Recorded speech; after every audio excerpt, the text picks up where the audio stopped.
Hoy nos metemos con un peso pesado del pensamiento social. Max Weber. Un gigante, sí señor. Tenemos aquí delante extractos de un par de guías de estudio que nos van a servir de base, bueno, para intentar entender sus ideas principales. Que no son pocas ni sencillas. Esa es la misión, ¿no? Entender un poco mejor cómo veía en la sociedad, qué nos mueve a actuar, el tema del poder y, sobre todo, esa conexión que es, bueno, fascinante, entre religión y capitalismo. Sí, esa es quizás su tesis más conocida, ¿no? Queremos sacar las claves, lo esencial de su pensamiento, que es complejo, pero muy influyente. Totalmente. Y el gancho, yo creo, es esa pregunta. ¿Cómo narices puede la búsqueda de la salvación divina acabar influyendo en crear algo como el capitalismo? Pues sí, suena contraintuitivo, ¿verdad? Pero Weber le da una explicación muy interesante. Hombre, ¿quién era Weber? Pues mira, nace en Erfurt, Alemania, 1864. Una familia curiosa. Sí, he leído que el padre era político liberal conservador y la madre, en cambio, muy calvinista, muy devota. Exacto. Ya desde casa tenía esa tensión, ¿no? Entre lo mundano y lo espiritual, digamos. Estudió de todo, derecho, historia, economía. Un coco, vamos. Un erudito, sí. Pero fíjate, su vida tuvo sus baches serios. Tuvo una crisis nerviosa muy fuerte entre 1898 y 1903, más o menos, que lo dejó, bueno, apartado de la universidad unos años. Uf, eso marca. Y tanto.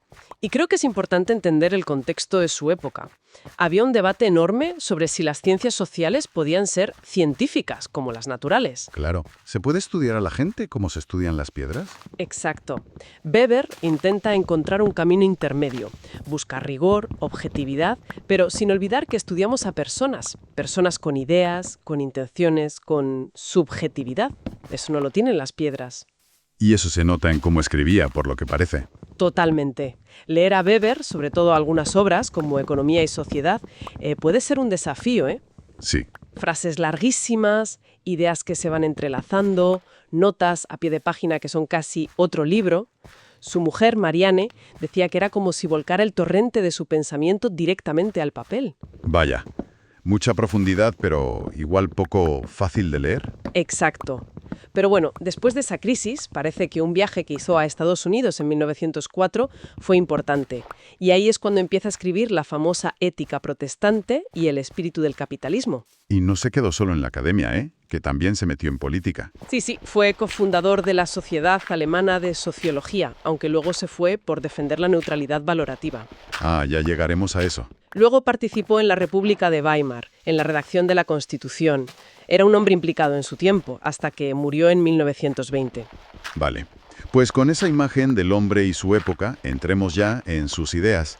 La clave parece ser eso de la sociología comprensiva, ¿no? El famoso Bernstein. Justo. Para Weber no basta con describir lo que la gente hace. Hay que comprender por qué lo hace, captar el sentido que le dan a sus acciones. O sea, no solo ver que alguien vota, sino intentar entender por qué vota a ese partido, ¿no?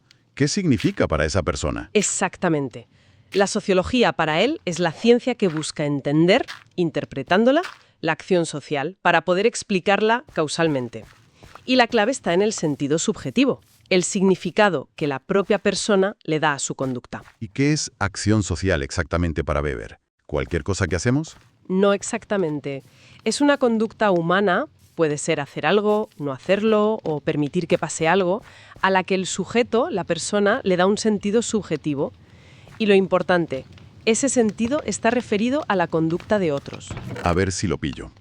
Si llueve y abro el paraguas, eso no es acción social. Lo hago por la lluvia, no pensando en otros. Exacto. Pero si me visto de cierta manera para ir a una entrevista de trabajo pensando en cómo me percibirán los entrevistadores... Ahí sí, porque mi acción tiene un sentido, dar buena impresión, referido a otros, los entrevistadores. Perfecto, ese es el punto. Actúas teniendo en cuenta, consciente o inconscientemente, a los demás. Vale. Y cuando hablas de sentido, ¿a qué sentido te refieres? ¿Al sentido real, al correcto? No. Y eso es fundamental en Weber. No le interesa juzgar si el sentido que le da la persona es bueno o malo, lógico o ilógico, verdadero o falso. Le interesa el sentido mentado, el que la persona tiene en mente, ya sea un individuo concreto, un grupo o incluso un tipo ideal que construimos. O sea, quiere entender desde dentro, no juzgar desde fuera. Precisamente. Ahí se separa de ciencias como la ética o el derecho, que si buscan determinar cuál es el sentido justo o correcto, a Weber le interesa el sentido subjetivo, como dato, para entender la acción. Entendido. Y para analizar esa acción con sentido, él propone unas categorías, ¿verdad? Los famosos tipos de acción social. Exacto. Propone 4 tipos ideales. Son como modelos puros, herramientas para analizar la realidad, que siempre es más mezclada. Vale. ¿Cuáles son? El primero es la acción racional con arreglo a fines. Es la acción, digamos, calculadora, estratégica. La cabeza fría. Eso es. Piensas en un objetivo claro, evalúas los distintos medios para conseguirlo, consideras las posibles consecuencias de cada opción y eliges la más eficiente. El ejemplo típico sería el cálculo económico, ¿no? Invertir para ganar más. Perfecto. Luego está la acción racional con arreglo a valores. ¿Y esta? Aquí actúas movido por una convicción profunda, un valor ético, religioso, estético, de honor. Haces lo que crees que debes hacer, porque crees en el valor intrínseco de esa acción, sin importar tanto el resultado o las consecuencias. ¿Cómo actuar por principios? Caiga quien caiga, aunque no sea lo más práctico. Justo. El valor en sí justifica la acción. El tercer tipo es la acción afectiva. Esta suena más visceral. Lo es. Está determinada por emociones, por sentimientos del momento. La rabia, la alegría desbordante, los celos, el miedo. Es una reacción más espontánea, menos reflexiva. Una venganza en caliente. O un abrazo de pura alegría. Exacto. Y la última es la acción tradicional. La de ¿por qué siempre se ha hecho así? Tal cual. La que hacemos por costumbre arraigada, por hábito. Muchas de nuestras rutinas diarias entran aquí. Weber dice que está como en el límite de la acción con sentido, porque a menudo la hacemos casi sin pensar, de forma automática. Vale. Fines, valores, emociones y costumbres. Pero insistes en que son tipos ideales. Fundamental recordarlo, sí. Son herramientas de análisis, modelos puros. En la vida real, las acciones suelen ser una mezcla. Puedes elegir estudiar medicina, fines, porque tienes vocación de ayudar, valores, y además te apasiona la biología, afectivo. Entiendo. Y él los ordena de alguna manera, ¿no? Implícitamente, sí, por grado de racionalidad consciente. La más racional sería la orientada a fines, la calculadora. Luego la de valores, y las menos conscientemente racionales serían la afectiva y la tradicional. Hablando de herramientas, esos tipos ideales que mencionas son cruciales en su método, ¿verdad? ¿Puedes explicar un poco más cómo funcionan? Son fundamentales para Weber. Imagínate la realidad social. Es un lío enorme, ¿no? Compleja, llena de detalles, caótica a veces. Desde luego. Pues para poder analizarla con cierto rigor científico necesitas simplificar, crear modelos. Un tipo ideal es eso, una construcción mental. Tomas ciertos rasgos de la realidad, los exageras un poco, los acentúas unilateralmente y creas un cuadro coherente, aunque sea irreal en su pureza. Como una caricatura, pero conceptual. Buena analogía. Es una utopía, dice Weber, en el sentido de que no la encuentras tal cual en ningún sitio empíricamente. El funcionario perfectamente racional, el mercado en competencia perfecta, son tipos ideales. ¿Y para qué sirven si no son reales? No sirven para ser la realidad, sino para medirla, para comprenderla por comparación. Construyes el modelo puro, por ejemplo, la acción totalmente racional en la bolsa. Y luego miras lo que pasa de verdad, como un pánico bursátil, que es muy irracional.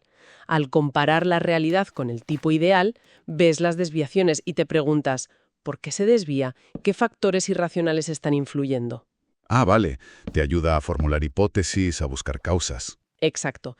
Weber decía algo así como que construimos estos nexos irreales para entender mejor los nexos reales.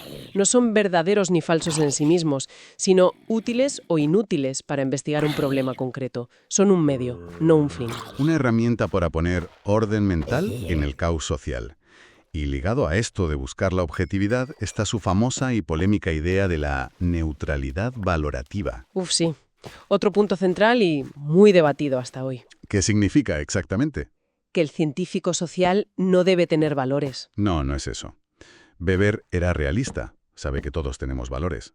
Lo que distingue es entre juicios de hecho y juicios de valor. A ver. Los juicios, de hecho, describen lo que es, las relaciones causales entre fenómenos que podemos observar y analizar empíricamente. Los juicios de valor expresan lo que debería ser, nuestra opinión, si algo nos parece bueno o malo, deseable o indeseable. Vale. Descripción versus opinión, exacto. Weber admite que nuestros valores influyen inevitablemente a la hora de elegir qué investigamos. Algo nos parece importante, relevante socialmente y por eso decidimos estudiarlo. Ahí hay una subjetividad inicial, es innegable. Lógico. Pero una vez que has elegido el tema y te pones a investigar, Ahí es donde Weber pide neutralidad. El análisis en sí, la presentación de los resultados, la búsqueda de causas y efectos, debe esforzarse por ser objetiva. El investigador no debe colar sus propias opiniones o preferencias políticas o morales como si fueran conclusiones científicas. o sea, la ciencia te puede decir si haces X, probablemente pase Y, Sí, pero no te puede decir si X es bueno o malo. exactamente. La ciencia no te da los fines últimos de la vida, no te dice que Dios es adorar, solo te puede aclarar las consecuencias de tus actos o qué medios son adecuados para lograr ciertos fines que tú has elegido previamente por tus valores. Y esto le trajo problemas en su época, ¿no? Sí, bastantes. Tuvo encontronazos con colegas que creían que la sociología debía estar comprometida políticamente, impulsar ciertas reformas. Él se salió de la Sociedad Alemana de Sociología por esto. Defendía la libertad de cátedra. Ojo, decía que incluso un anarquista convencido debía poder enseñar derecho, porque sus preguntas podían ser valiosas para la ciencia. Pero sin vender su anarquismo como ciencia jurídica. Ahí está la clave. Separa el rol del científico del rol del ciudadano o del político. No era una postura cobarde o desinteresada, sino una defensa de la honestidad intelectual y de la independencia de la ciencia frente al poder, especialmente el del Estado prusiano de su época. Separar verdad y poder, digamos. Un debate que sigue vivo, me parece. Totalmente. La relación entre objetividad, valores e ideología en ciencias sociales sigue siendo un tema central. Cambiemos de tercio. Weber también analizó mucho cómo se organiza el poder en la sociedad. Introduce conceptos clave: poder, dominación, disciplina. Sí, y los define de forma bastante precisa, siempre en términos de probabilidad. Poder es la definición más amplia, la probabilidad de imponer tu propia voluntad en una relación social, incluso contra la resistencia de otros. El concepto más básico, digamos. Sí, él lo llama sociológicamente amorfo, por ser tan general. Luego está la dominación. Esta es más específica. Es la probabilidad de encontrar obediencia a un mandato con un contenido específico. O sea, no solo imponerse, sino que te hagan caso en algo concreto. Exacto. Y la disciplina es ya el grado máximo. La probabilidad de encontrar una obediencia pronta, simple, automática a un mandato, basada en actitudes ya arraigadas, en el hábito, como en el ejército, por ejemplo. Vale. Poder, dominación, disciplina. Y dice que la dominación, para ser estable, necesita algo más que la fuerza bruta. Fundamental. Weber insiste en que toda forma de dominación duradera busca generar una creencia en su legitimidad. Intenta que los dominados acepten que quien manda tiene derecho a hacerlo y que sus órdenes son válidas. Sin esa creencia, aunque sea mínima, la dominación se basa solo en la fuerza o en el interés, y eso es muy inestable. Tiene sentido. Nadie quiere sentirse simplemente obligado por la fuerza todo el tiempo. Y aquí vienen sus famosos 3 tipos puros de dominación legítima. Correcto. Se basan en distintos motivos por los que la gente obedece y cree que el mandato es legítimo. Primero, la dominación racional legal. ¿Esta cuál es? De las normas establecidas y en el derecho a mandar de aquellos que han llegado a la autoridad siguiendo esas normas. Es la base del Estado moderno, de la burocracia. Obedeces la ley, la norma impersonal y al funcionario que la aplica dentro de su competencia legal. Como obedecer a un policía que te multa porque hay una ley que lo permite. Exacto. Segundo, la dominación tradicional. Esta suena pasado. Sí, se basa en la creencia en la santidad de las tradiciones que vienen de antiguo y en la legitimidad de aquellos que la tradición señala para ejercer la autoridad. El rey, el jefe de la tribu, el patriarca. Se obedece a la persona del Señor por lealtad personal o por respeto a la costumbre venerable. Él siempre ha sido así. Justo. Y tercero, la dominación carismática. Esta es la del líder excepcional, ¿no? Eso es. Se basa en la entrega, en la devoción extraordinaria a una persona a la que se considera dotada de cualidades excepcionales: santidad, heroísmo, ejemplaridad. Un profeta, un líder revolucionario, un gran demagogo. La legitimidad reside en el carisma personal del líder. Se le obedece por fe, por confianza ciega en él o ella y en su misión. Legal, tradicional, carismática. Y como siempre con Weber son tipos ideales, ¿no? La realidad los mezcla. Siempre, un presidente elegido democráticamente, legal racional, puede tener también un fuerte carisma personal. Una monarquía tradicional hoy funciona dentro de un marco legal muy estricto, legal racional. Pero distinguir los tipos ayuda a analizar qué fuente de legitimidad predomina o se intenta invocar en cada situación política o social. Y la conexión que siempre se hace es entre la dominación racional legal y la burocracia. Weber veía la burocracia como la máquina perfecta para ese tipo de dominación. La veía como la forma técnicamente más racional de ejercer la dominación, la más eficiente, precisa, predecible y calculable. ¿Por qué? ¿Qué características tiene esa burocracia ideal? Pues define un tipo ideal de funcionario. Es personalmente libre, se debe a los deberes objetivos de su cargo, está en una jerarquía clara, tiene competencias definidas, trabaja por contrato, se le exige calificación profesional, recibe un sueldo fijo, tiene una carrera, está separado de la propiedad de los medios administrativos y todo funciona con expedientes, con normas escritas. Suena muy organizado. Y lo es. Por eso Weber decía que la burocracia se impone en todas las grandes organizaciones modernas, no solo en el Estado, en las empresas, en los ejércitos, en las iglesias. Su poder se basa en el saber especializado y en la eficiencia técnica. Es superior a otras formas de administración, decía él. Pero, y aquí viene el pero. No era un fan ciego de la burocracia, ¿verdad? Le veía peligros. Muchísimos. Veía su avance como algo casi imparable en la modernidad, pero le preocupaban enormemente las consecuencias para la libertad individual y para el espíritu humano. Y ahí es donde surge su metáfora más famosa y potente: la jaula de hierro. O estuche férreo, he leído también. Sí, según la traducción de la Ética protestante. Temía que esta racionalización total, esta eficiencia llevada al extremo, acabara creando un mundo administrado, predecible, pero frío, deshumanizado. Una petrificación mecanizada, decía. Una sociedad de especialistas sin espíritu, gozadores sin corazón. Esa frase es tremenda. Lo es. Es el miedo a que la jaula de la racionalidad y la burocracia, aunque eficiente, nos ahogue vitalmente, nos quite el sentido, la espontaneidad, los valores últimos. Una advertencia muy seria. Hablemos ahora de cómo veía la desigualdad social. No la reducía solo a lo económico, como Marx, no. No, para nada. Su visión es más Multidimensional. Distingue 3 esferas o dimensiones distintas donde se distribuye el poder social y se genera desigualdad. ¿Cuáles son? Primero, las clases. Estas sí están determinadas fundamentalmente por la situación en el mercado, por intereses económicos. Tienen que ver con la posesión o no de bienes y con las oportunidades de obtener ingresos en el mercado. Es la dimensión económica, Lo que tienes y cómo te ganas la vida. básicamente. Luego están los estamentos. Estos se basan en el honor social, en el prestigio, que se asocia a un determinado estilo de vida. ¿Cómo qué? Pues la educación formal, la cuna, el tipo de profesión, las convenciones sociales sobre con quién te relacionas, con quién te puedes casar. Es la dimensión del estatus social, del reconocimiento. Entiendo. Puede ser de clase baja pero tener prestigio por algo, o al revés, ser rico pero sin estatus. Exacto. Clase y estamento no siempre coinciden. Y la tercera dimensión son los partidos. Partidos políticos. No solo, en sentido amplio.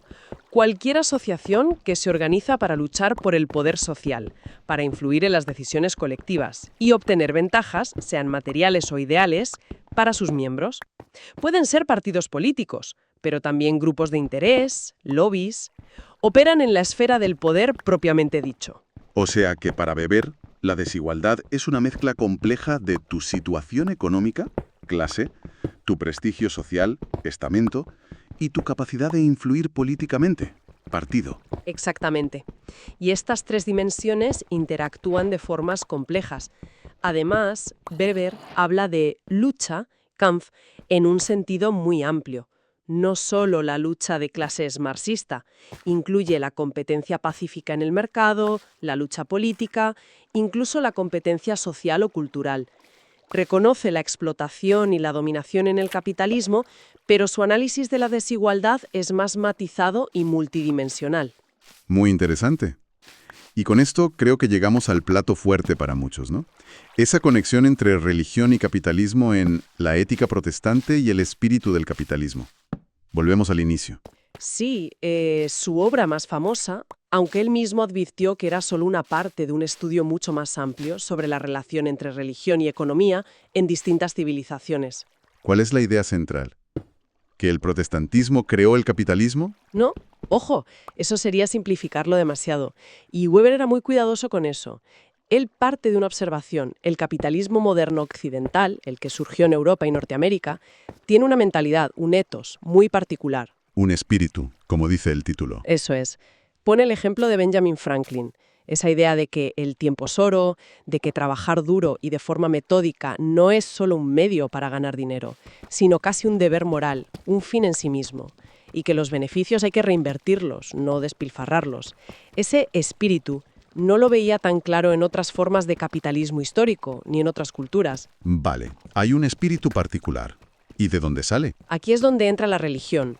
Weber busca lo que llama afinidades selectivas, conexiones significativas, como una especie de sintonía entre esa mentalidad económica y ciertas ideas centrales del protestantismo ascético, sobre todo en su versión calvinista. Afinidades selectivas, no causalidad directa. Exacto.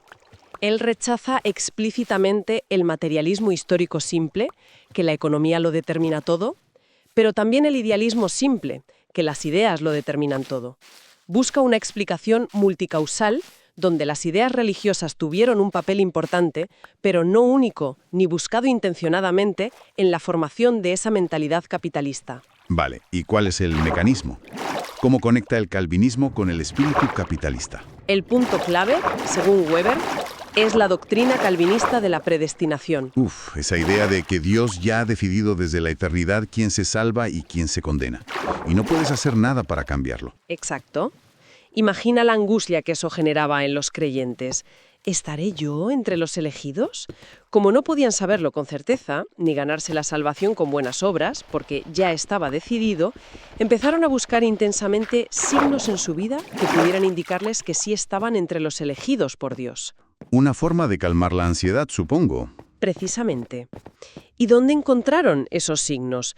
Pues según Weber, en el éxito mundano conseguido a través de un trabajo metódico, racional, incansable, vivido no como una carga, sino como una vocación, Beruf en alemán, que significa tanto profesión como llamada divina. Trabajar duro como señal de ser elegido. Y no solo trabajar duro, sino hacerlo de forma ascética.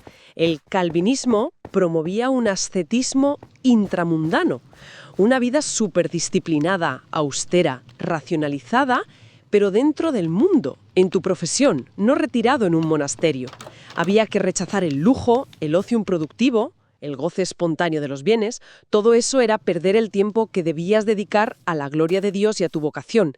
El despilfarro era casi un pecado. Entiendo. Trabajar sin descanso y gastar lo mínimo. Ahí está el kit de la cuestión económica. Esa combinación, un impulso psicológico brutal a trabajar y acumular riqueza como signo de elección, junto con una restricción ascética muy fuerte al consumo de esa riqueza, tuvo una consecuencia no buscada, pero potentísima: la acumulación sistemática de capital para ser reinvertido productivamente. Claro, si ganas mucho y gastas poco, el dinero se acumula y lo reinviertes para ganar más. Exacto. Y así, dice Weber, se forjó el tipo de empresario y también el tipo de trabajador ideales para el desarrollo del capitalismo moderno. Racional, metódico, disciplinado, que ve el trabajo casi como un fin en sí mismo, no solo como un medio para vivir. Una consecuencia totalmente inesperada de una doctrina teológica sobre la salvación. Totalmente inesperada y no intencionada por los propios calvinistas. Y Weber termina la ética protestante con una nota un poco melancólica. Sí. Dice que ya en su tiempo, principios del siglo XX, ese impulso religioso original se había desvanecido en gran medida. El capitalismo ya funcionaba por sí mismo, sobre bases puramente económicas y técnicas. La jaula de hierro ya no necesitaba el espíritu religioso que, paradójicamente, había ayudado a construirla. El estuche, dice él, había quedado vacío de su contenido original. Fascinante, la verdad. Entonces, si intentamos resumir un poco, ¿con qué nos quedamos de este viaje? Por beber. Uf, con mucho, ¿no? Sí, pero por destacar.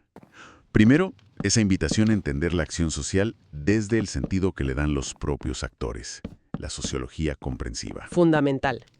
Segundo, su análisis de la racionalización como la gran fuerza que moldea la modernidad, con su poder organizativo, su eficiencia. Ujú.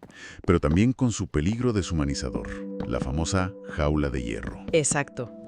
Tercero, esa visión más compleja de la desigualdad social, no solo económica, sino también de estatus y de poder político, clase, estamento, partido. Y cuarto, por supuesto, esa sorprendente conexión que establece entre esferas aparentemente separadas, como la ética religiosa protestante y el espíritu del capitalismo moderno. Sí, esa tesis sobre las afinidades selectivas, que sigue generando debate. La verdad es que te deja pensando. Y quizás para seguir pensando, nos deja esa advertencia final de la ética protestante, la de la jaula de hierro, la petrificación mecanizada, los especialistas sin espíritu, gozadores sin corazón. Sí.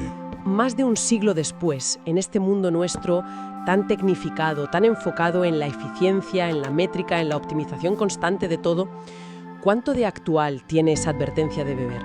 ¿Hemos caído definitivamente en esa jaula que él temía? ¿O hemos sabido encontrar maneras de preservar el espíritu, el sentido, los valores, la libertad individual dentro de esas estructuras racionales que hemos creado? Buena pregunta. Yo creo que esa pregunta sigue totalmente abierta y es quizás más urgente hoy que en la época de beber. Ahí lo dejo.